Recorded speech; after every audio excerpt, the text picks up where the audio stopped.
delicious. All right, 6:48 the time. Ear infections are a common problem for many, many pets. That's right, and this morning we're joined by Dr. Joel Conn. You're from Pismo Beach Veterinary Clinic, and you're going to tell us more about ear infections in dogs? Yeah. That's right. So this is one of the most common reasons that dogs come to the vet. And one of the first things to understand about ear infections is kind of what it is we're talking about. So an ear infection in dogs typically is otitis externa. So it's inflammation and infection of the exterior canal of the ear. And the ear has 3 chambers, essentially. And what happens is you get an overgrowth, usually secondary to wax buildup or moisture, of the normal bugs. So the yeast and the bacteria in the ear overpopulate. And as a result, you get the following signs. So yeasty or foul-smelling ear. And actually the odor is something that we as veterinarians look for, so don't be surprised if your veterinarian sniffs your dog's ear. Right. That's the reason. And sometimes you can actually tell, is it kind of a yeast infection versus a bacterial. Discharge is one of the more common reasons that owners notice their dogs have an ear infection, especially a brown, sort of a coffee ground appearance tends to go along with yeast issues, or a cream-colored or tan appearance will be more bacterial. And then, of course, the hallmark signature is shaking of the head, pawing at the ears, rubbing their ears on the ground, and in severe cases, a head tilt. So here's kind of looking at an ear. Dogs have a really deep ear canal. So unlike ours, where you can get in there with a centimeter of Q-tip, dogs' ear canals can be up to 3 to 4 or 5 inches deep. So a lot of space there, a lot that you cannot see from the outside. So it's important to have your veterinarian examine it with an otoscope. From there, come up with an appropriate treatment. And, the thing to understand with ears is, what causes it. Because this is a frustrating thing. It's commonly misunderstood. And we think that in most cases, allergies are behind it. Oh. And that's why it's an ongoing, potentially even lifelong frustration for some dog owners and for the pets themselves.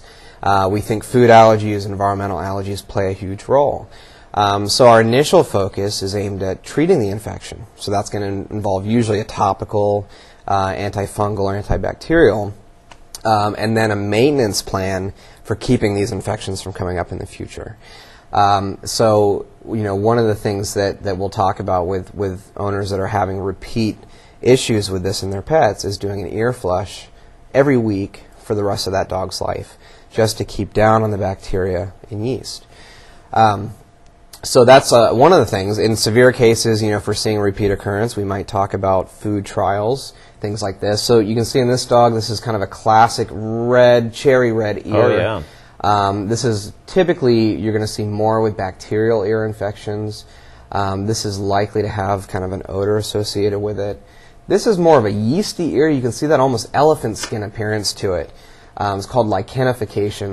That's real classic with yeast. And of course, this is a much more chronic infection from the looks of things. So ear infections, I think the main thing is to understand that they may be a lifelong battle. Mm-hmm. And, our entire process is aimed at working with the client one-on-one to customize a maintenance program to try to keep this from building up. Some of the other things, too, is that this is often breed dependent. So if you have a Labrador Retriever, a Golden Retriever, a Beagle, as the producer here has, Cocker Spaniel. These are breeds where we know this might be a little bit of an increased risk, and something to be aware of with them. If you are not having a problem with, an ear infection, then it's probably not necessary to do this weekly ear cleanse. No, probably not. So this is something your veterinarian can help you with, and usually you'll see symptoms. This is one of the things that dogs are not shy in most cases about showing you.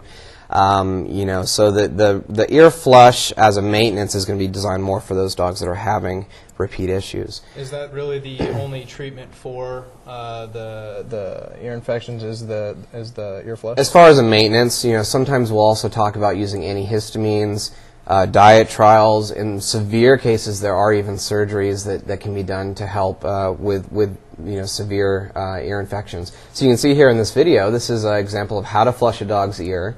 What we use is a flush that has a drying agent in it, something to help break up the wax, and is also antibacterial, antifungal. You basically pour it in that ear until it overflows. You want to use lots of this, so it's a good idea the first few times at least, do it outside. And then once you see that ear flush coming back at you, you kind of massage along the base of the ear, let the dog shake out its head, and then gently clean with usually just a cotton ball or something very delicate, just the outside. You never want to go in with a Q-tip. You can cause more damage. A lot of dermatologists call Q-tips Brillo pads on sticks. Right. They can be very irritating. You can rupture the eardrum. As my teacher said in second grade, never put anything smaller in your ear than your elbow. That's a good rule of thumb. Right?